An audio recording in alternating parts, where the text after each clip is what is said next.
So when raising the first round, what are some key factors that someone needs to consider, especially when they're very young and they're starting out? In Let's look at this in two stages. One is raising capital in an ideation stage for your startup, and another one is raising capital in terms of when you already have a prototype and you have like some sort of a pilot project that is underway. So let's start with an ideation stage and raising capital at that stage. Sure.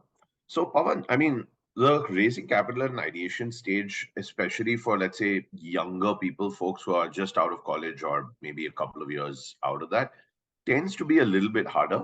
And that comes from a couple of reasons. Because if you look at a lot of companies around the world, obviously you have a few outliers where, like a Zuckerberg who created Facebook out of college.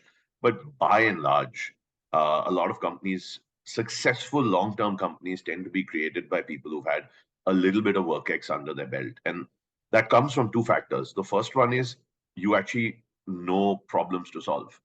Mm, Because no offense to anyone listening, but hyperlocal delivery is not a problem to solve.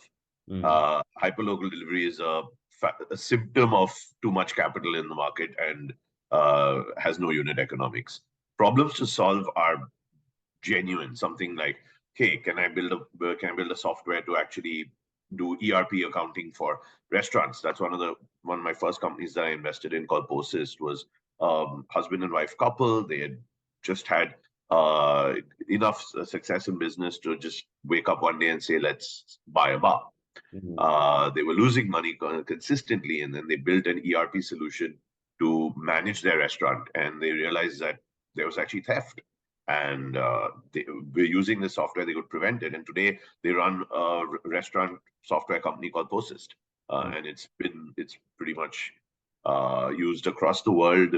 The last update that the founder sent me was just closed a 700 restaurant chain, $1 million banked as a contract. And I was like, wow. And that's just one of the various contracts he's been winning.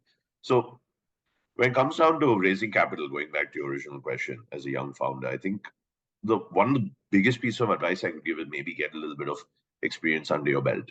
If mm, you do, if you're very focused on saying, I want to build and I want to be an entrepreneur, then the second one would be to go towards some of the programs. So you've got Antler, that's active in India. You've got a 100x VC program run by really, really good entrepreneurs and friends of mine mm. from Bombay.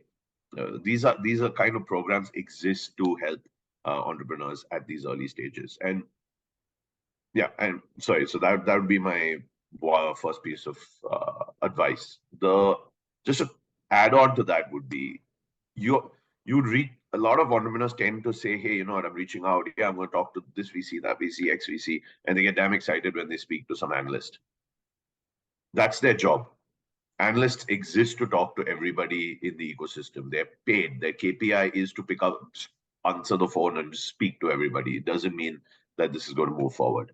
At ideation stage, generally, it would be better to go to one of these structured programs if you're, let's say, a younger entrepreneur building out, because then that would really help you. The second piece is obviously raise.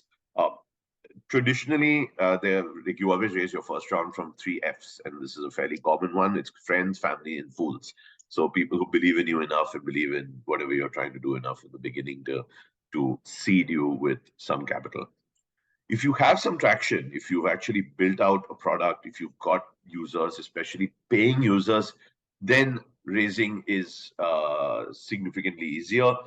At that point, also, I would suggest take hard question very, very clearly why you want to raise, Mm, because funding comes with its own set of challenges, its own set of problems. You have to remember that once you raise money, you are now on a hypergrowth path. You cannot afford to grow peacefully. mhm. And a lot of times that means also semi-sustainably. You have to just keep growing, because that's the kind of expectations that come with VC funding. So if you're, let's say, if you have a product, if you have users, paying users, then yes, absolutely, you can go. You can then maybe upgrade to a program like Sequoia Surge, which is a 2 million seed round. Um, Apply for, or just head out to a lot of the different funds that are domestic. A lot of folks, I've actually got this on LinkedIn as well, when people keep reaching out to me and saying, "Oh, we want to raise from Singapore," because Indian VCs don't understand. Indian VCs are really, really good. You've got some amazing funds being run. Artha Ventures, again out of Bombay, is one of them. Riverwalk Holdings in Delhi. There's some amazing funds sitting domestically with really, really solid former entrepreneurs or founders of the funds. So frankly, I don't understand this obsession with, oh, I want to raise from US or Singapore. You've got some great people sitting in India to raise from. Yeah, yeah. So I think that was super concise and helpful. I think you covered like almost all of the aspects that someone needs to keep in mind, especially fundraise at that stage.